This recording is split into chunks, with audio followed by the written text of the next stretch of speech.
अस्सलाम वालेकुम स्टूडेंट्स, आज हमने माइटोसिस के हवाले से डिस्कस करना है। माइटोसिस में हमने इसके फेजेस डिस्कस करने हैं, प्रोफेज, मेटाफेज, एनाफेज, टीलोफेज और इसके अलावा साइटोकाइनेसिस को भी डिस्कस करेंगे। सबसे पहले तो आपको पता होना चाहिए कि माइटोसिस में जो है न्यूक्लियस की डिवीज़न होती है जिसे न्यूक्लियसिस कहा जाता है। न्यूक्लियस की डिवीज़न को न्यूक्लियसिस कहा जाता है। आइए हम सबसे पहले इसकी डेफिनेशन को डिस्कस करते हैं। Mitosis is a process of cell duplication in which one cell, जिसे मदर सेल कहा जाता है, divides into two genetically identical daughter cells. तो इसे क्या कहते हैं? माइटोसिस कहते हैं। माइटोसिस वो प्रोसेस है जिसमें एक सेल डुप्लीकेट होता है और डुप्लीकेट होने के बाद जो है उसमें से दो जेनेटिकली आइडेंटिकल डॉटर सेल्स बनते हैं। अब यहाँ पर जो है हम देख रहे हैं कि दो सेल हैं। यही चीज़ हमने देखनी है लास्ट में कि दो सेल कैसे बनते हैं माइटोसिस में। माइटोसिस किस लिए होती है और कहाँ कहाँ पर होती है? माइटोसिस का जो प्रोसेस है, कोई भी बॉडी जो है रीजनरेट करने के लिए, बॉडी पार्ट्स को रीजनरेट करने के लिए, और इसके अलावा जो है वाउंड्स वगैरह को रीजनरेट करने के लिए, कहीं पर जख्म वगैरह आ जाता है तो उनको भी जो है रीजनरेट करने के लिए माइटोसिस इन्वॉल्व होती है।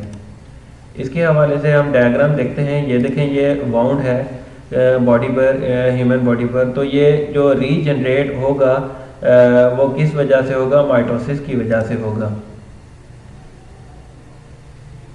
इसी तरह मैंने प्लेन एरिया की एग्जांपल ली है। प्लेन एरिया ये 3 हिस्सों में डिवाइड हुआ है।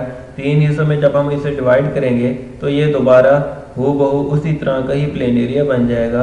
ये किसकी वजह से है? माइटोसिस की वजह से है। प्लेन एरिया जो है अपनी जो है दोबारा बॉडी पार्ट्स को कंप्लीट कर लेगा माइटोसिस की वजह से। ये आपको जो है लिजर्ड नज़र आ रही है। ये लिजर्ड जो है इसकी टेल कट गई है। टेल कटने के बाद जो है इसकी दोबारा टेल कैसे बन जाएगी या कौन से प्रोसेस से बनेगी? माइटोसिस के प्रोसेस से बनेगी। इसी तरह मैंने स्टारफिश की एनिमेशन ली है, वीडियो ली है। अब देखिएगा कि स्टारफिश अगर कट जाए तो उसका बॉडी पार्ट कैसे दोबारा रीजनरेट हो जाता है। ये देखें, ये बॉडी पार्ट है। इसी तरह एक जो है हिस्सा आया और वो दोबारा रीजनरेट हो गया। अब यहाँ पर हम जो है फेजेस को डिस्कस करते हैं कि माइटोसिस के फेज कौन कौन से हैं। जो पहला फेज है वो है प्रोफेज, दूसरा मेटाफेज, तीसरा एनाफेज और चौथा टीलोफेज। इन्हीं को हम स्टेप बाय स्टेप डिस्कस करेंगे। सबसे पहले हम प्रोफेज को डिस्कस करते हैं। प्रोफेज में आपको ये थ्रेड लाइक स्ट्रक्चर नज़र आ रहा होगा। ये धागा, ये सारा बहुत सारा ब्लू कलर का धागा नज़र आ रहा है। इसे क्रोमेटिन कहा जाता है, जो कि थ्रेड लाइक स्ट्रक्चर होता है। ये क्या होगा? कंडेंस होगा। ये आपको नज़र आ रहा है, कंडेंस हो रहा है और कॉइल हो रहा है। और इसी थ्रेड लाइक स्ट्रक्चर क्रोमेटिन ने क्रोमोसोम में कन्वर्ट हो जाना है, क्रोमोसोम बन जाएगा। ये देखें, ये लेबल भी किया हुआ है। ये क्रोमोसोम बन रहा है। कैसे बनता है ये आपके सामने नज़र आ रहा है।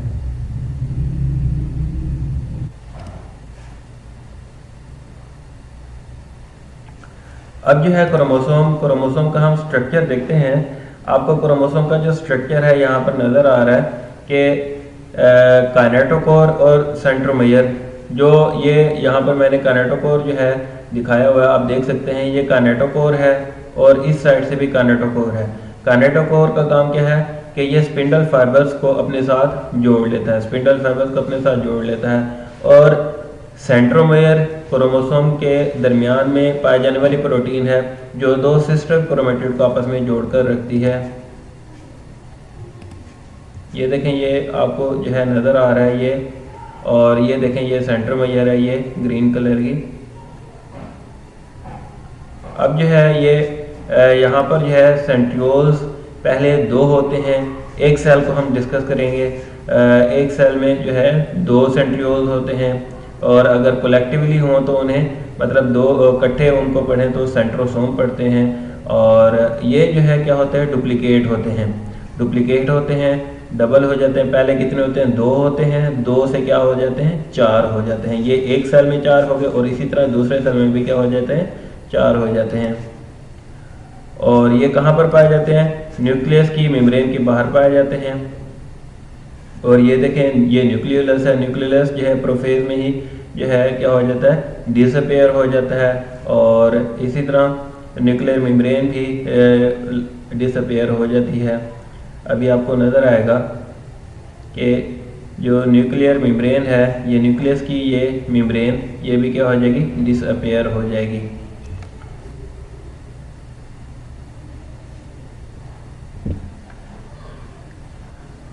और सेंट्रियोल्स को देखें, ये जो अपनी अपोजिट पोल्स पर आना शुरू कर दिया है। उसके बाद जो है मेटाफेज है, मेटाफेज जो है सेकंड फेज है प्रोफेज के बाद। इसमें हमने डिस्कस करना है कि जो काइनेटोकोर है इसके साथ इस क्रोमोसोम के पर मौजूद जो काइनेटोकोर प्रोटीन है, इसका काम है स्पिंडल फाइबर्स को अपने साथ अटैच कर लेना। तो ये कैसे अटैच करेगी, आइए हम देखते हैं। ये आपको जो है ग्रीन कलर की नज़र आ रही है। ये देखें, ये स्पिंडल फाइबर्स जो है क्रोमोसोम्स की काइनेटोकोर के साथ अटैच हो रहे हैं और दरमियान में आ रहे हैं। मेटाफेज का जो मेन पॉइंट है वो क्या है कि क्रोमोसोम्स का मिड में आ जाना और सेंटर में आ जाना। उसके बाद एनाफेज है, थर्ड फेज जो है माइटोसिस की कौन सी है, एनाफेज है। एनाफेज में क्या होता है, क्रोमोसोम्स जो है सिस्टर क्रोमेटिड में कन्वर्ट हो जाते हैं और अपने अपोजिट पोल्स पर जाना शुरू कर देते हैं। तो ये देखें, ये क्रोमोसोम कैसे सेपरेट हो रहे हैं। ये देखें, ये सिस्टर क्रोमेटिड जो है सेपरेट हो रहे हैं और इसी को जो है एनाफेज कहा जाता है।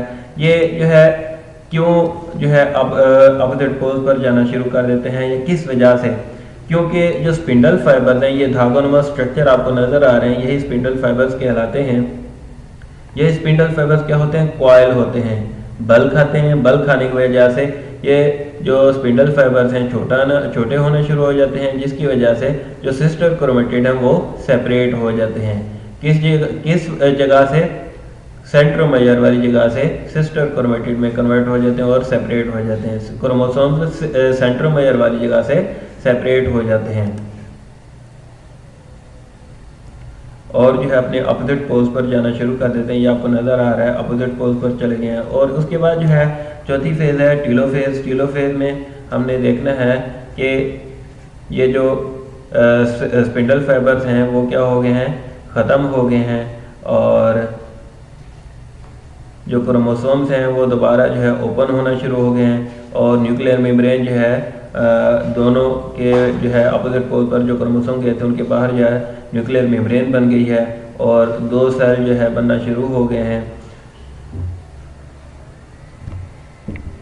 ये जो है, ये देखें, ये क्रोमोसोम्स जो ओपन हो रहे हैं और दोबारा थ्रेड लाइक स्ट्रक्चर क्रोमेटिन में कन्वर्ट हो रहे हैं।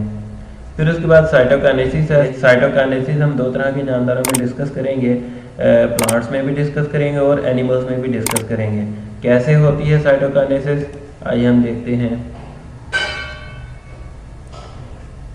ये देखें, ये जो है साइटोकाइनेसिस में की वजह से क्या है, ये जनरली अगर हम साइटोकाइनेसिस डिस्कस करें तो 2 जो है सेल बन गए हैं, 2 डॉटर सेल बन गए हैं, एक ये डॉटर सेल और ये दूसरा डॉटर सेल बन गया है।